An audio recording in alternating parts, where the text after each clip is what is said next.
नमस्कार, मैं डॉक्टर शमा पांडे, महात्मा ज्योतिबा फुले रोहिलखंड विश्वविद्यालय बरेली। हिंदी भाषा संप्रेषण विषय के अंतर्गत आज का प्रकरण है संधि के भेद, स्वर संधि। सीखने के अपेक्षित उद्देश्य इस प्रकार हैं। इस पाठ के अध्ययन के पश्चात विद्यार्थी स्वर संधि के विभिन्न भेदों को सूचीबद्ध कर सकेंगे, दीर्घ संधि को विभिन्न उदाहरणों की सहायता से व्यक्त कर सकेंगे, गुण संधि को विभिन्न उदाहरणों की सहायता से परिभाषित कर सकेंगे, वृद्धि संधि के विभिन्न उदाहरणों को सूचीबद्ध कर सकेंगे, विभिन्न उदाहरणों की सहायता से यण संधि के प्रत्यय को समझ सकेंगे तथा अयादि संधि के नियमों को परिभाषित कर सकेंगे। पुनः पाठ का प्रारंभ संधि से करते हैं और संक्षेप में हम समझेंगे कि संधि क्या होती है। संधि शब्द सम एवं धी के योग से बनता है और जिसका शाब्दिक अर्थ होता है मेल या जोड़। संधि शब्द का विपरीतार्थक शब्द विग्रह या विच्छेद होता है। यहाँ पर एक बात स्पष्ट कर देनी आवश्यक है कि यदि दो वर्णों के मिलने से विकार उत्पन्न नहीं होता है तो उसे हम संधि नहीं कहेंगे, उसे क्या कहेंगे? संयोग। इस प्रकार संधि के लिए आवश्यक है कि दो वर्णों के मिलने से विकार उत्पन्न हो। संधि में दो या अधिक वर्णों का योग 6 प्रकार से हो सकता है। ये 6 प्रकार यहाँ पर दर्शाए गए हैं कि किस प्रकार से वर्णों का योग होता है। स्वर और स्वर जब ये दोनों मिलते हैं तो स्वर संधि बनती है। इसके बाद जब स्वर और व्यंजन मिलते हैं, स्वर और व्यंजन का योग होता है तो व्यंजन संधि बनती है। इसी प्रकार व्यंजन एवं स्वर इन दोनों का योग होगा तो व्यंजन संधि बनेगी। व्यंजन एवं व्यंजन आपस में जब संयोग या मेल करेंगे तो व्यंजन संधि बनेगी। विसर्ग और स्वर इनका योग होता है तो विसर्ग संधि बनती है। इसी प्रकार विसर्ग और व्यंजन का योग होने से विसर्ग संधि बनती है। तो यहाँ पर आप देख सकते हैं कि 2 या 2 से अधिक वर्णों का योग 6 प्रकार से हो रहा है और 6 प्रकार से होने पर 3 प्रकार की संधियाँ हमारे समक्ष आ रही हैं। कौन कौन सी 3 संधियाँ? स्वर संधि, व्यंजन संधि और विसर्ग संधि। स्वर संधि में संभावना क्या है? केवल स्वर और स्वर का मेल हो रहा है। व्यंजन संधि में 3 प्रकार की संभावनाएं देखने को मिलती हैं। स्वर और व्यंजन का योग, व्यंजन और स्वर का योग, व्यंजन और व्यंजन का योग। अब बात करें विसर्ग संधि की। यहाँ पर 2 प्रकार से वर्णों का योग दिखाई पड़ता है, विसर्ग एवं स्वर का योग, विसर्ग एवं व्यंजन का योग। तो इस प्रकार से वर्णों के योग से 3 प्रकार की संधियों का निर्माण होता है, स्वर संधि, व्यंजन संधि और विसर्ग संधि। यहाँ पर दर्शाया गया है तीनों प्रकार की संधियों को, स्वर संधि, व्यंजन संधि और विसर्ग संधि। स्वर संधि, स्वर संधि क्या होती है इसका हमने पूर्व पाठ में विस्तार से अध्ययन किया था।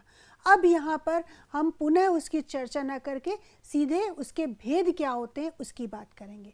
तो स्वर संधि के जो भेद होते हैं उसमें दीर्घ संधि, गुण संधि, वृद्धि संधि, अयादि संधि और यण संधि। हिंदी व्याकरण की दृष्टि से 5वें भेद में अपेक्षाकृत उर्वरता की कमी होने से नए शब्द हम निर्मित नहीं कर सकते हैं। जो शब्द संस्कृत में सिद्ध हो गए हैं या वे शब्द हिंदी के लिए यौगिक ना होकर वे क्या होते हैं? रूढ़ होते हैं। यहाँ पर ये विशेष बात है इसलिए यहाँ पर बतानी आवश्यक है। जैसे नयन, पावन, पावक, नायक, आय आदि। अब यहाँ पर चर्चा करेंगे हम दीर्घ संधि की। ये स्वर संधि का भेद है और स्वर में हमने क्या बताया था? स्वर और स्वर का योग होता है।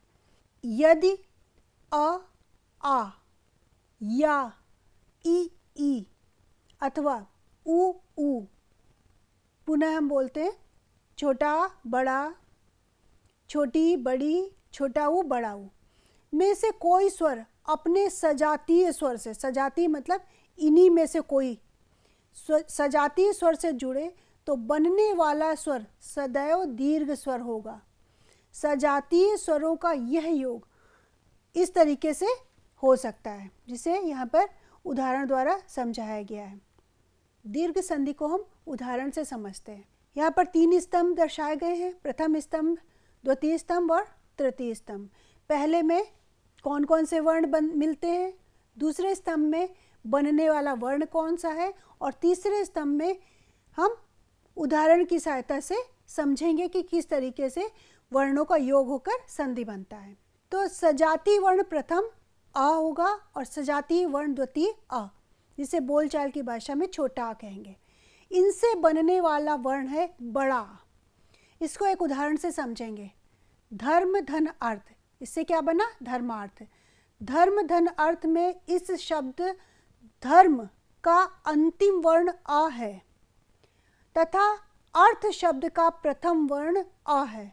इस प्रकार अ और आ, छोटा मिलकर बड़ा हो जाता है।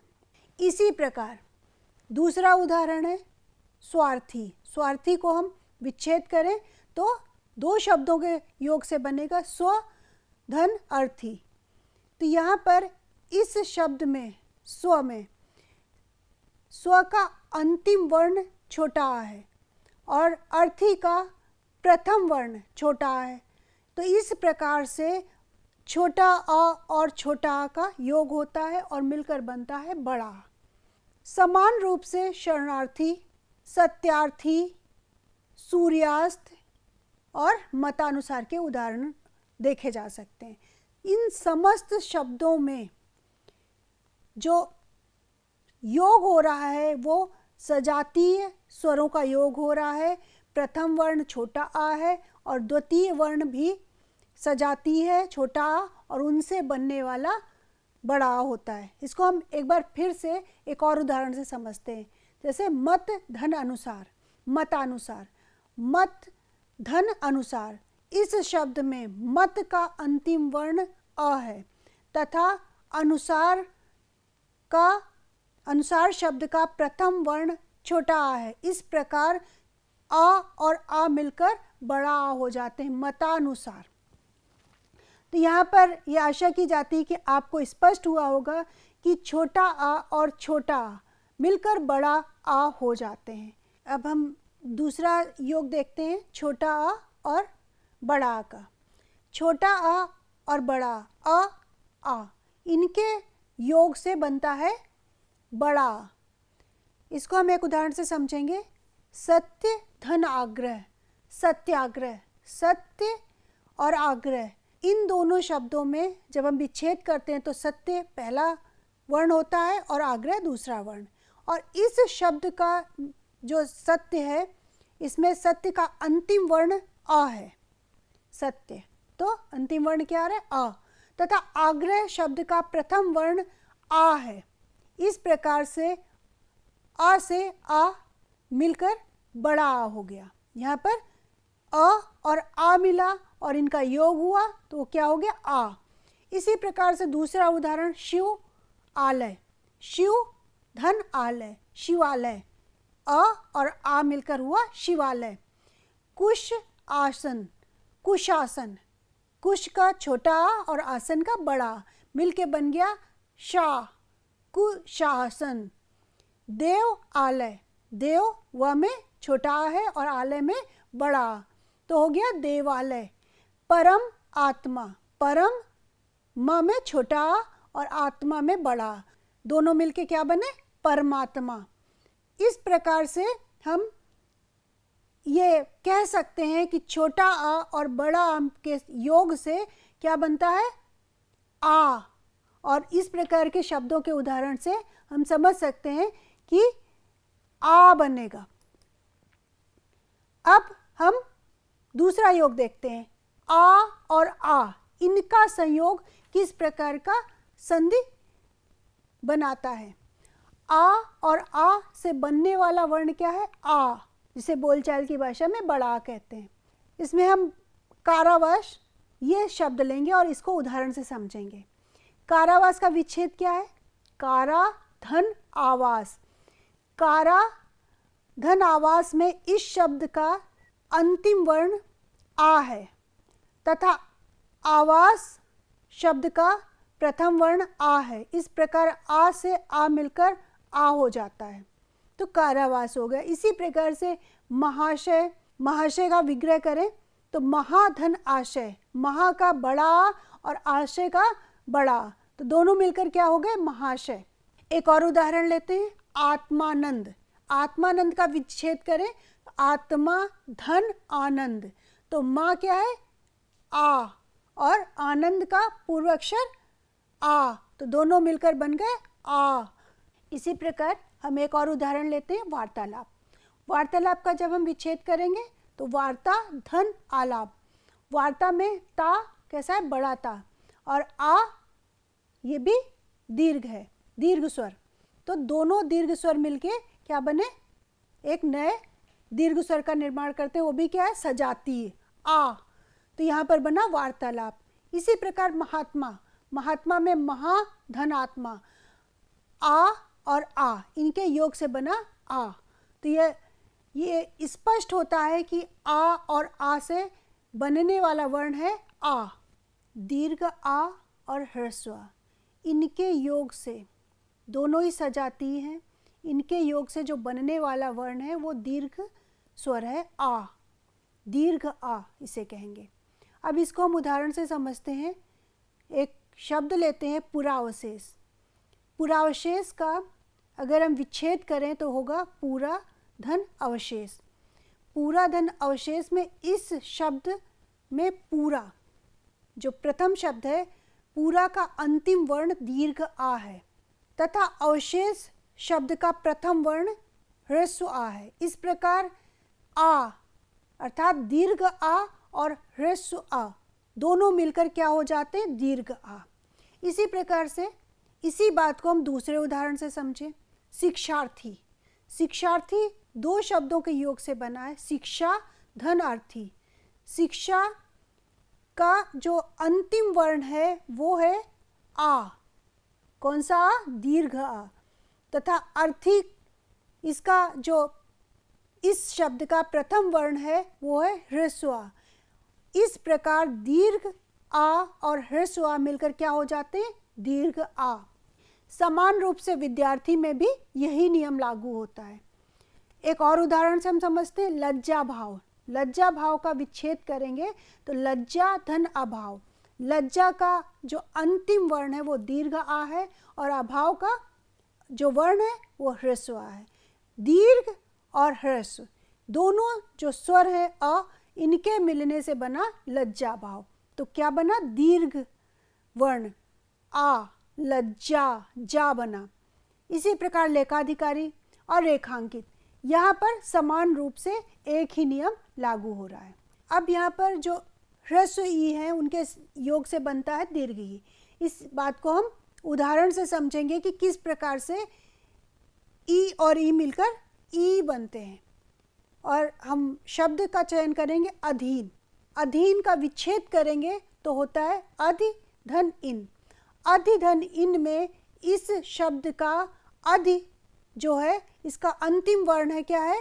अधि में आप देखिए उच्चारण करके, अधि का जो अंतिम वर्ण है वो क्या है? ई। और इनका जो प्रथम वर्ण है वो क्या है? वो भी ई। दोनों ही ह्रस्व हैं और इन दोनों के योग से क्या होगा? अधीन, दीर्घ ई बन जाता है। अब हम दूसरा उदाहरण लेंगे, अतीव। अति धन इव। यहाँ पर अति का जो अंतिम वर्ण है वो क्या है? ह्रस्व ई। और इव का ये भी ह्रस्व इव है, ह्रस्व ई। तो इस प्रकार से दोनों ह्रस्व ई हैं और इनके योग से बनता है दीर्घ ई। और शब्द क्या है? अति और इव, इनके मिलने से क्या बनेगा? अतीव। इसी प्रकार अधीश्वर, यहाँ पर भी अधि और ईश्वर। इसी प्रकार रवि इंद्र का भी उदाहरण ले सकते हैं, प्रतिधन इति इसका भी उदाहरण ले सकते हैं, और क्षिति धन इंद्र इसका भी उदाहरण ले सकते हैं। इन तीनों उदाहरणों में हम पुनः स्पष्ट कर दें कि रवि में ह्रस्व ई है, इंद्र में भी ह्रस्व ई है, प्रति में भी छोटा ई है और इति का जो प्रारंभिक वर्ण है वो भी छोटा ई है और उससे क्या बना? प्रतीत। इसी प्रकार क्षिति में भी क्षिति का अंतिम वर्ण छोटा ई है और इंद्र का प्रथम वर्ण क्या है, छोटा ई, तो उससे मिलके बनता है क्षितीन्द्र। तो यहाँ पर जितने भी शब्द दिए हैं उनको आप उदाहरण के रूप में एक बार फिर देख सकते हैं। अधीन, अतीव, रवींद्र, प्रतीत, क्षितीन्द्र। यहाँ पर स्पष्ट हो जाता है कि ई और ई, ह्रस्व ई के योग से दीर्घ ई का निर्माण होता है। अन्य उदाहरण से समझेंगे, जैसे रवीश। रवीश में सजातीय प्रथम वर्ण और सजातीय द्वितीय वर्ण क्या है, ह्रस्व ई और दीर्घ ई। यहाँ पर नियम थोड़ा बदला, ह्रस्व ई और दीर्घ ई, इन दोनों के योग से क्या हुआ, दीर्घ ई। परीक्षा, परीक्षा में परि धन ईक्षा, परीक्षा बना। वारि धन ईश, वारि में ह्रस्व ई है, री, और ईश, ये इसका जो ईश का प्रथम वर्ण है वो दीर्घ है, तो ये बन गया वारिश। इसी प्रकार से गिरीश, गिरीश को भी समझा जा सकता है। तो इस प्रकार से स्पष्ट है कि यहाँ पर छोटा ई अर्थात ह्रस्व ई और दीर्घ ई मिलकर बनाते हैं दीर्घ ई। यहाँ पर कुछ और उदाहरण दिए हुए हैं। यहाँ पर संयोग जो है दीर्घ ई और ह्रस्व ई का है। इसमें हम देवी इच्छा से समझते हैं कि देवी इच्छा का विच्छेद करेंगे तो देवी धन इच्छा, दीर्घ ई, देवी में दीर्घ ई है और इच्छा यहाँ पर ह्रस्व दी है, ह्रस्व ई है। इसी प्रकार से लक्ष्मी इच्छा, यहाँ पर भी दीर्घ ई लक्ष्मी है और इच्छा में जो प्रथम वर्ण है उसमें ह्रस्व ई है। महती धन इच्छा, महती में ती में दीर्घ ई है और इच्छा में ह्रस्व ई है। इसी प्रकार का उदाहरण महेंद्र का है, जिसमें समान रूप से दीर्घ ई और ह्रस्व ई का प्रयोग किया गया है। अब जो सजातीय वर्ण है यहाँ पर अन्य उदाहरण में ई और ई इनका योग हो रहा है। दोनों ई क्या है, दीर्घ ई, और इनके योग से क्या बनता है, दीर्घ ई। इसका उदाहरण हम नारीश्वर से समझाएंगे। नारी धन ईश्वर, तो क्या हुआ, नारीश्वर। नारी में दीर्घ ई है, री का उच्चारण करिए, और ईश्वर, दोनों ही ईश्वर का प्रथम वर्ण और नारी का अंतिम वर्ण, दोनों में दीर्घ स्वर हैं। इसी प्रकार योगी धन ईश्वर, योगी ईश्वर, आप उच्चारण करके देखेंगे तो आपको स्पष्ट होगा कि दोनों शब्दों में क्या है, दीर्घ ई। इसी प्रकार रजनी धन ईश, क्या बना, रजनीश। लक्ष्मी धन ईश, लक्ष्मीश। लक्ष्मी ईश, लक्ष्मी का अंतिम वर्ण ई और ईश का प्रथम वर्ण ई, तो दोनों के योग से क्या हुआ, ई, जो दीर्घ है। अब यहाँ पर ऊ और ऊ की बात करेंगे। ऊ और ऊ, छोटा ऊ, बोलचाल में हम छोटा ऊ कहते हैं। इनको मिलाने से क्या बना, बड़ा ऊ। तो यहाँ पर हम एक उदाहरण लेंगे, सूक्ति। सूक्ति, सूक्ति क्या है, बड़ा ऊ। अब इनका जब विच्छेद करेंगे तो सु धन उक्ति, सु यहाँ पर छोटा ऊ है, उक्ति में छोटा ऊ है। इसी प्रकार से विधु धन उदय, इनके योग से क्या बना, विधुदय। तो विधु का ऊ और उदय का ऊ दोनों मिलकर बड़ा ऊ बनते हैं, विधुदय। इसी प्रकार भानु और उदय, भानु उदय, भानु में छोटा ऊ है और उदय में भी छोटा ऊ है, तो इससे मिलकर क्या बना, भानुदय, बड़ा ऊ। एक अन्य योग देखिए स्वरों का, छोटा ऊ और बड़ा ऊ मिलके क्या बनेंगे, बड़ा ऊ। लघु धन ऊर्मी, क्या बना, लघूर्मी। साधु धन ऊर्जा, क्या बना, साधूर्जा। इसी प्रकार धातु धन ऊष्मा, धातुष्मा। सिंधु धन ऊर्मी, सिंधूर्मी। तो प्रत्येक वर्ण में आप देख सकते हैं कि छोटा ऊ और बड़ा ऊ का योग हुआ और उससे क्या बना, बड़ा ऊ। बड़ा ऊ और छोटा ऊ मिलने से भी क्या बनेंगे, बड़ा ऊ। बड़ा ऊ, इसका उदाहरण वधु धन उत्सव। वधु में बड़ा ऊ है, उत्सव में छोटा ऊ है, तो क्या हुआ, वधु उत्सव। इसी प्रकार भू ऊपरी, भूपरी। भू उत्सर्ग, भू उत्सर्ग। तो यहाँ पर बड़ा ऊ और छोटा ऊ दोनों मिलकर क्या बने, बड़ा ऊ। बोलचाल की भाषा के शब्द का यहाँ पर प्रयोग किया जा रहा है, इसे अन्यथा ना लिया जाए। यहाँ पर बड़ा ऊ छोटा ऊ मिलके बनते हैं बड़ा ऊ। बड़ा ऊ और बड़ा ऊ मिलकर बनेंगे बड़ा ऊ। दोनों ही दीर्घ हैं और दीर्घ स्वर मिलकर बना रहे हैं दीर्घ स्वर। भू धन ऊष्मा भूष्मा। सरयू धन ऊर्मी सरयूर्मी। यहाँ पर दीर्घ स्वर दोनों हैं और दोनों के मिलने से दीर्घ स्वर ही बन रहा है। अब एक अन्य योग देखते हैं, री और री। इन दोनों के योग से री ही बनता है। पितृ धन ऋण पितृण। मातृ धन ऋण मातृण। यहाँ पर त्रि में री है, ऋण में भी री है। पितृ का अंतिम वर्ण री है और ऋण का प्रथम वर्ण ई है। इसी प्रकार मातृ का अंतिम वर्ण री है और ऋण का प्रथम वर्ण री है। तो इन दोनों के योग से क्या, पितृण। त्र में भी री ही बना, मातृण में भी री ही बना। तो इस प्रकार से इतने उदाहरणों से आपको दीर्घ संधि पूरी तरह से स्पष्ट हो गई होगी कि दीर्घ संधि में किस प्रकार से स्वरों का योग होता है। अब दीर्घ संधि के बाद हम चर्चा करेंगे गुण संधि की। यदि किसी शब्द में अ और आ, ह्रस्व आ और दीर्घ आ के बाद ई और ई, ह्रस्व ई और दीर्घ ई, उ या ऊ, ह्रस्व और दीर्घ, अथवा री स्वर आए तो दोनों के मिलने से क्रमशः ए, ओ और अर हो जाता है। इसे गुण संधि कहते हैं। इसके कई नियम हैं जिनको हम एक एक करके समझेंगे। जब अ या आ, ह्रस्व और दीर्घ दोनों, छोटा आ और बड़ा आ के साथ ई या ई आए तो दोनों के मेल से ए हो जाता है। जैसे अ धन ई क्या हो गया, ए। इसके उदाहरण क्या होंगे, नर धन इंद्र नरेंद्र, उपधन इंद्र उपेंद्र, स्वधन इच्छा स्वेच्छा। यहाँ पर नर इंद्र में देखिए, नर में रा के क्या है, अ, और इंद्र ई है। इंद्र का प्रथम अक्षर और नर का अंतिम वर्ण। आ और ई मिलकर क्या हुए, ए। इसी प्रकार से उपेंद्र में उप का जो अंतिम वर्ण है अ है और इंद्र का प्रथम वर्ण क्या है, ई। तो दोनों मिलकर क्या हुए, ए, उपेंद्र बना। दूसरा योग अ और बड़ी, ये मिलकर क्या बनेंगे, ए। इसका उदाहरण क्या होगा, इसे समझें किस प्रकार से अ और ई मिलकर ए बनते हैं। परम धन ईश्वर परमेश्वर। परम का जो अंतिम वर्ण है म, इसमें अ है और ईश्वर इसमें क्या है, ई, दीर्घ ई, मिलके क्या हुए, परमेश्वर, ए। दूसरा उदाहरण सर्व ईश्वर। यहाँ पर भी अ और ई का मेल हो रहा है और क्या बन रहा है, सर्वेश्वर। अब हम यहाँ देखेंगे आ और ई, इन दोनों का योग किस प्रकार से होता है और उसको एक उदाहरण से समझेंगे। महाधन इंद्र क्या बना, महेंद्र। तो आ और ई ये मिलकर बनाते हैं ए। यथा धन इष्ट, ये बनाएंगे यथेष्ट।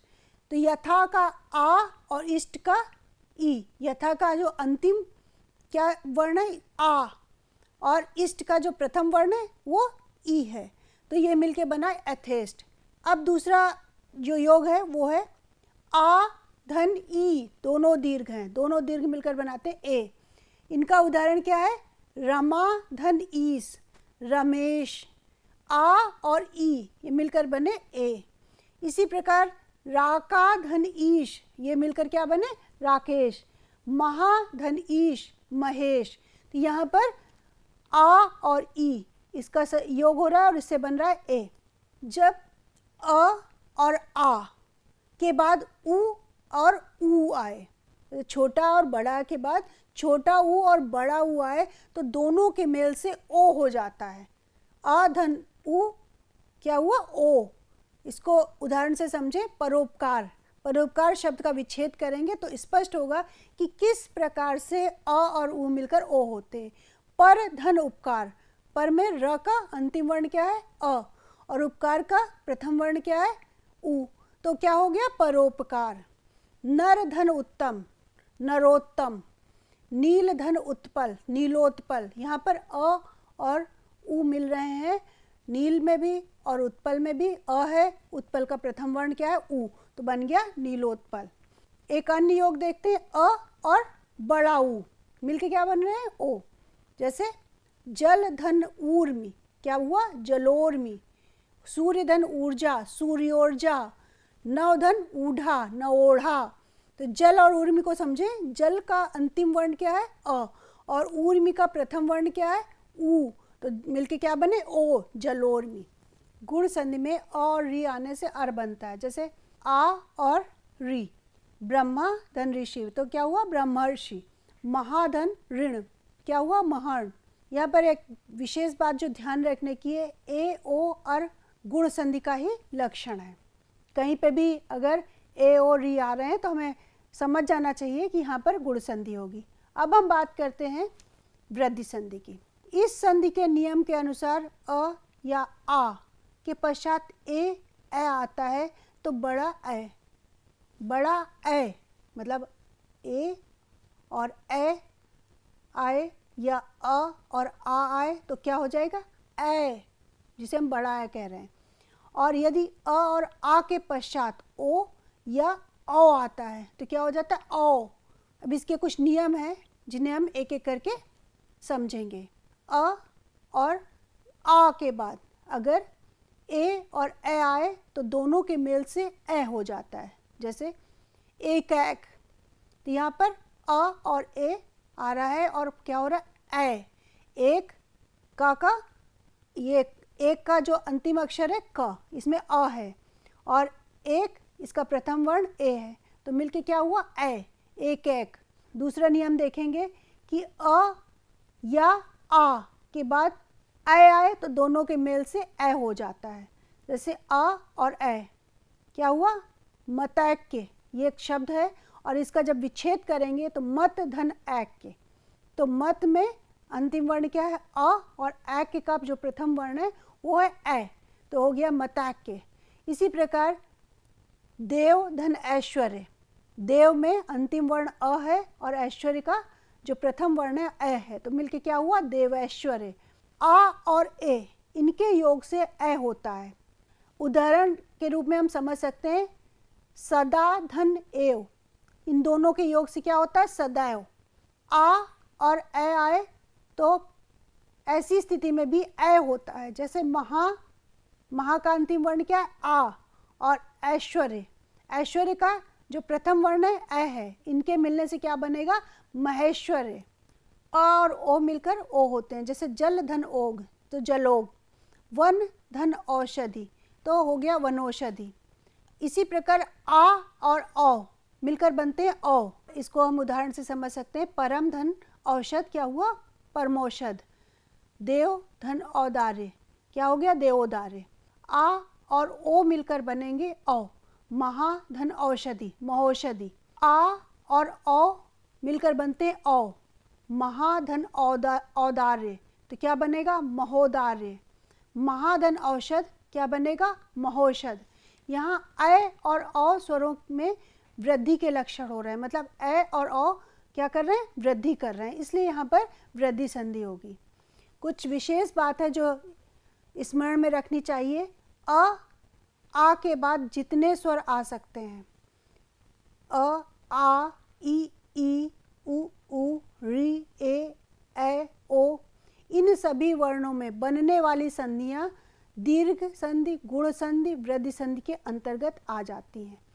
आगे यण संधि में अ, आ से भिन्न स्वर पहले शब्द के अंत में हो तो क्या होता है, इसे भी समझने की आवश्यकता है। तो इसके लिए हम क्या अध्ययन करेंगे, यण संधि का। तो यण संधि क्या होती है, यदि किसी शब्द के अंतिम वर्ण में ई, उ और री के बाद अलग स्वर आए, अर्थात भिन्न स्वर आना चाहिए, तो ई और ई का क्या हो जाता है, य। इसी प्रकार उ और ऊ का व हो जाता है। इसके अतिरिक्त री का र हो जाता है। जो पहला नियम है इसे उदाहरण की सहायता से हम समझेंगे। ई या ई, ह्रस्व और दीर्घ हैं दोनों, छोटी ई और बड़ी ई, इनके पश्चात ई या ई, छोटी या बड़ी के पश्चात ई या ई, अर्थात इनसे भिन्न इनको छोड़कर कोई और असवर्ण स्वर हो तो ई या ई के स्थान पर य हो जाता है। इसको पुनः सुनिए। ई या ई, छोटी या बड़ी के पश्चात ई या ई को छोड़कर कोई और असवर्ण स्वर हो तो ई या ई के पश्चात उसके स्थान पर य हो जाता है। जैसे ई और आ क्या है? भिन्न स्वर है, तो ई के बाद आ भिन्न स्वर आया तो क्या हो गया? य। अति धन अल्प तो क्या हो जाएगा? अत्यल्प। यदि धन अपि, यदि में ई है अंतिम वर्ण और अपि में प्रथम वर्ण अ है तो क्या हो गया? यद्यपि। ई और आ मिलकर क्या होगा? या। इति धन आदि, इत्यादि। अति धन आनंद, अत्यानंद। इसी प्रकार ई और उ मिलकर क्या होते हैं? यू। अति धन उत्तम, अत्युत्तम। ई और बड़ा उ मिलकर होते हैं यू। वी धन ऊह क्या हो गया? व्यूह। नित धन ऊन क्या हो गया? न्यून। उ या उ के पश्चात उ या उ को छोड़कर कोई और असवर्ग स्वर हो तो उ या उ के स्थान पर व हो जाता है। जैसे उ धन अ व। इसका उदाहरण क्या होगा? अनु धन अय, अन्वय। सु धन अल्प क्या हो गया? स्वल्प। सु में उ है और अल्प इसका जो प्रथम वर्ण है आ है तो मिलके व हो गया स्वल्प। उ और आ मिलकर वा हो जाते हैं। सुधन आगत, स्वागत। मधुधन आलय, मध्वालय। ये उ और आ को वा में परिवर्तित होते हुए उदाहरण है। इसी प्रकार उ और ई मिलकर वी हो जाता है। अनुधन ईक्षण क्या हो गया? अन्वीक्षण। इसी प्रकार उ धन ए मिलकर वे हो गया। अनुधन एषण क्या हो गया? अन्वेषण। उ धन ए मिलकर वह हो जाता है। उ धन ए मिलकर क्या बनता है? वह। अल्प धन ऐश्वर्य क्या हो गया? अल्पैश्वर। अल्प धन ऐश्वर्य मिलकर हुआ अल्पैश्वर्य। उ धन ओ मिलकर वो होता है। इसका उदाहरण है लघु धन ओष्ठ क्या हो गया? लघोष्ठ। उ और औ मिलकर होता है वो। उ और आ मिलकर वा होता है। वधु धन आगमन तो क्या हो जाएगा? वध्वागमन।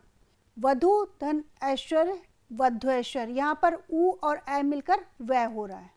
री और आ मिलकर रा होते हैं। पितृ धन अनुमति, पित्रानुमति। इसी प्रकार री धन आ मिलकर रा होता है। मातृ धन आज्ञा, मात्राज्ञा। री धन ई मिलकर क्या होता है? री। पितृइच्छा तो क्या हो गया? पितृइच्छा। यण संधि में या र न होते हैं। अब हम बात करेंगे अयादि संधि की। यदि ए, ऐ, ओ, अ स्वरों का मेल किसी अन्य स्वर के साथ होने पर क्रमशः ए का अय, ऐ का आय और ओ का औ और औ का आव में परिवर्तन हो जाता है और इस परिवर्तन को अयादि संधि कहते हैं। इसे उदाहरण से हम समझेंगे। ए धन अ क्या हो गया? अय। इसका उदाहरण क्या है? ने धन अन, नयन। यहाँ पे ए और आ मिलकर यह बन रहा है नयन। अय धन अ, आय। न धन अक क्या बना? नायक। ओ धन अ, अव। तो यहाँ पे उदाहरण लेंगे पवन। पवन का विच्छेद करेंगे तो पो धन अन तो ओ है और यहाँ पर अ है तो मिलके क्या हुआ? पवन। औ धन अ, आव। भव धन अक मिलके क्या बना? भावुक। औ धन अ इससे भी क्या होगा? आव बनेगा। सौ धन अन क्या हो गया? सावन। तो इस प्रकार से इस पाठ में यह स्पष्ट होता है कि संधि के विभिन्न भेद कितने हैं और विस्तार पूर्वक हमने स्वर संधि को समझा। संधि के भेदों के अंतर्गत स्वर संधि के नियमों को जानने का प्रयत्न किया गया। स्वर संधि में 5 भेद हैं: दीर्घ संधि, गुण संधि, वृद्धि संधि, अयादि संधि तथा यण संधि। और इन संधि के जो विभिन्न नियम हैं उनको विभिन्न उदाहरणों की सहायता से भी इस पाठ में समझने की कोशिश की गई। प्रयास ये किया गया कि प्रत्येक संधि के अधिक से अधिक उदाहरण आपके सामने प्रस्तुत किए जाएं, जिससे कि विषय बोधग्राह्य हो जाए।